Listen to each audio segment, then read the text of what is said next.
జీడీపీకి సగం సీట్లు పెంచే ఎంపీ సీట్లలో మెరిట్ రాష్ట్రాలకు ఆ మేరకు కేటాయించాలి.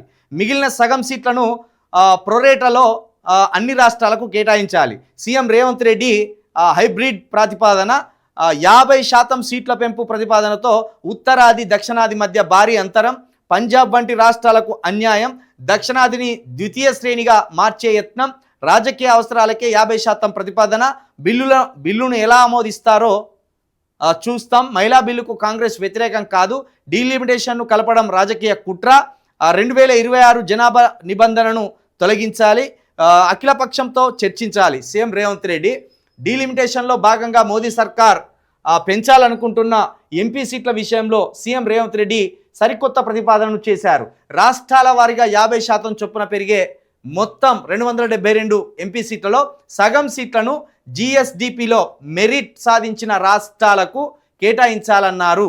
మిగిలిన సగం సీట్లను మేరకు ప్రొరేటా ప్రకారం అన్ని రాష్ట్రాలలో సీట్ల సంఖ్యను పెంచాలని సూచించారు.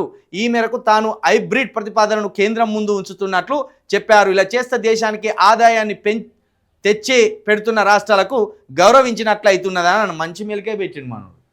ఎవరైతే దేశానికి ఆదాయాన్ని పెంచే రాష్ట్రాలు ఉంటాయో ఆ ఆదాయాలు పెంచే రాష్ట్రాల జనాభాను దృష్టిలో పెట్టుకొని వాళ్ళకి సీట్లు పెంచాలి. ఈ ప్రొరేటా అంటే దామాష ప్రకారం ఈ సీట్లు కొన్ని పెంచవలసి ఉంటుంది. ఇప్పుడు నిజానికి దేశ ఖజానాకు తెలంగాణ రాష్ట్రం నుండి పోయేది ఎక్కువ, అట్నుంచి ఆ ఢిల్లీోడు మనకి ఇచ్చేది తక్కువ.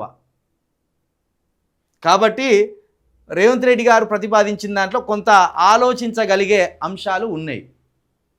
ఇప్పుడు 272 సీట్లు పెరుగుతున్నాయంటే ఇక దక్షిణాదికి కొన్ని మొకాన పడేసి 60-70 వీళ్ళ మొకాన పడేసి ఆ ఉత్తరాది రాష్ట్రాలు, ఈశాన్య రాష్ట్రాలు ఇక వాళ్ళు మిగిలిన సీట్లన్నీ వాళ్ళ ఎంపీ స్థానాలు అయితే అసలు మనకు అడగడానికి అవకాశమే లేకుండా పోతుంది. ఇప్పటికే అడగడానికి అవకాశం లేదు, వాళ్ళని ఎదిరించడానికి అవకాశం లేదు. ఈ భారతదేశంలో ఎవడన్నా లీడర్ అంటే నార్త్ వాళ్ళే అయితే ఉత్తరప్రదేశ్ నుండి ప్రధానమంత్రి అవుతాడు, లేదా గుజరాత్ నుండి ప్రధానమంత్రి అవుతాడు, లేకపోతే ఢిల్లీ నుండి ప్రధానమంత్రి అవుతాడు, లేదా పంజాబో హర్యానా నుండో ప్రధానమంత్రులు అవుతారు. కానీ దక్షిణ భారతదేశం నుండి ఏదో ఎప్పుడోసారి అనుకోకుండా అయిన ప్రధానమంత్రి మా పివి నరసింహారావు గారు, ఆయనను కూడా ముప్పు తిప్పలు పెట్టి అవమానించాను. కాబట్టి ఈ పార్లమెంటు సీట్ల పెంపకం అనేది కొంత రేవంత్ రెడ్డి గారు చెప్తున్న అంశాన్ని కూడా పరిగణనలోకి తీసుకుంటే బాగుంటుంది. నిజానికి దక్షిణాదికి నష్టం కలగకుండా ఈ పార్లమెంటు సీట్ల పెంపు అనేది ఉండాలి. ఇది 272 సీట్లలో మరి ఆదాయాన్ని పంచిపెడుతున్న రాష్ట్రాలకు గౌరవం ఇచ్చేటట్లు ఈ ఎంపీ సీట్లు పెంచాలనే ప్రతిపాదన బాగున్నది. దాన్ని మరి ఎట్లా తీసుకుంటారు, ఏ ప్రకారం తీసుకుంటారు అనేది కొంత దాని విధి విధానాలు బయటకు వస్తాయి. కానీ ఈ విషయం ఎట్లా నడుస్తుంది అనేది చూడాలి. హమీ తుమి తగినంత బలం లేకున్నా మహిళా బిల్లుపై ఎన్డీఏ ముందుకే, సామాజిక న్యాయం ఇక పని సంస్కృతిలో భాగం, 21వ శతాబ్దంలో అతిపెద్ద నిర్ణయం, బీజేపీ మహిళా నేతలతో ప్రధాని మహిళా బిల్లుకు వ్యతిరేకం కాదు, ప్రస్తుతం పునర్విభజన రాజ్యాంగ విరుద్ధం, సోనియా పార్టీ సభ్యులంతా సభలో ఉండాలని ఇప్పటికే కాంగ్రెస్ విప్ చెప్తున్నాడు. మొత్తానికి అసలు మరి ఎన్డీఏకు పూర్తి మెజారిటీ ఉన్నది, కానీ ఈ బిల్లులు ప్రవేశపెట్టడానికి ఎన్డీఏలో ఉన్న వాళ్ళు కూడా సహకరిస్తలేరు అనేది దీన్ని బట్టి అర్థమవుతున్నది. అనేక పార్టీలు కలిసి ఇప్పుడు నరేంద్ర మోడీ గారి ప్రభుత్వాన్ని కాపాడుతున్నాయి. అందులో మెయిన్గా అదే విధంగా చంద్రబాబు నాయుడు గారు, ఈ ఇద్దరు పక్కకు జరిగితే నరేంద్ర మోడీ గారు కుప్పగూలిపోతారు. ఇప్పుడు ఏదో అరకొర సీట్లతో బయటపడ్డాడు మొన్న మోడీ గారు. దాంట్లో ముఖ్యంగా చంద్రబాబు నాయుడు, అదేవిధంగా ఆయన నవీన్ పట్నాయక్ గారు. మన కేసీఆర్ గారు కొంచెం ఆ టీఆర్ఎస్ పార్టీని అట్నే ఉంచితే ఈ 17 స్థానాలకు 16 స్థానాలు కనుక మనకు మచ్చి ఉంటే మనం కూడా అత్యంత కీలకమైన వ్యక్తులుగా ఉండేటోళ్ళం ఆ కేంద్ర ప్రభుత్వంలో. అందుకే ఇప్పుడు చంద్రబాబు నాయుడు గారు మోడీ గారి పీక బట్టి ఆడిస్తాడు.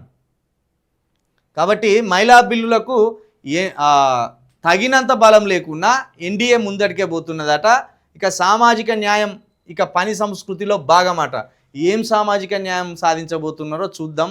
మహిళా బిల్లుతోటి దేశానికి జరగబోయే, మహిళలకు జరగబోయే ఒక గొప్ప లాభం ఏందో కూడా కొంత ఈ మహిళా బిల్లు ఆమోదించిన తర్వాత ఆ మహిళా బిల్లు ఫలాలు మహిళలు ఎంతవరకు ఉపయోగించుకుంటున్నారో, అదేవిధంగా ఇప్పుడు ఈయన చెప్తున్నట్టు ఇక మొత్తమే సామాజిక న్యాయం జరగబోతుంది అనేది కూడా ఒక 5-6 సంవత్సరాలు, ఒక 10 సంవత్సరాల వ్యవధిలో మహిళలు అందుపుచ్చుకుంటున్న అవకాశాలు, మహిళలకు ఈ పార్లమెంట్లో, అసెంబ్లీలో లేకపోతే వివిధ రంగాలలో ఇస్తున్న సముచిత స్థానాన్ని బట్టి ఇది మనకు తెలుస్తుంది. దక్షిణాదికి నష్టమేలా? మీ వాదనకు శాస్త్రీయత ఏంటి? సీఎంకు కేంద్ర మంత్రి బండి సంజయ్ ప్రశ్న. ప్రజల్లో విద్వేషాలు రగల్చేస్తామని ఆరోపణ. అది బండి సంజయ్ అన్న, నువ్వు తెలంగాణ వా లేకపోతే ఢిల్లీ ఓనివే, నాకు అర్థం కాదు. దక్షిణాదికి నష్టం ఎట్లా అంటే నష్టం ఉండదా అన్న? వాళ్ళకు ఎంపీ సీట్లు ఎక్కువ ఉండి మనకు ఎంపీ సీట్లు తక్కువ ఉంటే, ఓ రాష్ట్రం ఇప్పుడు ఉత్తరప్రదేశ్లోనేమో 28 కోట్ల జనాభా ఉండే, తెలంగాణలోనేమో 4 కోట్ల జనాభా ఉండే. జనాభా ప్రతిపాదికన పెంచుకుంటూ పోయింది అనుకో, అది మనకు నష్టం కాదా? 100% నష్టం అవుతుంది కదా. నార్త్లో ఎక్కువ జనం ఉన్నారు, సౌత్లో తక్కువ జనం ఉంటారు కదా. నిన్నే ప్రధానమంత్రిగా చూడాలనుకుంటున్నాం మేము. అసలు ఢిల్లీ మీద కొట్లాడడానికి ధైర్యమే రాదా మీకు? పోయి దక్షిణాదికి నష్టం కలిగే ప్రశ్నలు ఎత్తాండి ఆయన. శాస్త్రీయత ఏంటి అని. మరి ఇప్పుడు మహిళా బిల్లు పెడితే అంత బాగుపడిపోతారు మహిళలు అనడానికి శాస్త్రీయత ఏంటి చెప్పు. శాస్త్రీయత ఏంటి? సరే, ఈ బిల్లు వస్తే దక్షిణాదికి నష్టం జరగదు అని నువ్వు చెప్పరాదు. ఏ విధంగా నష్టం జరగదు? మీరు నష్టం జరుగుతుంది అని చెప్తాను, నష్టం జరగదు అని మీరు చెప్తున్నారు. ఆ నష్టం ఎట్లా జరగదో మాకు కొన్ని విషయాలు చెప్పండి, చెప్పి ఇక్కడ ప్రజలను ఒప్పించండి. 100కు 100% నష్టం జరుగుతుంది. జనాభా ప్రాతిపదికన రాష్ట్రాలకు ఎంపీ సీట్లు పెంచుకుంటూ పోతుంటే ఖచ్చితంగా అటు ఎక్కువ సీట్లు పెరుగుతాయి, సహజంగానే దక్షిణాదికి తక్కువ సీట్లు పెరుగుతాయి.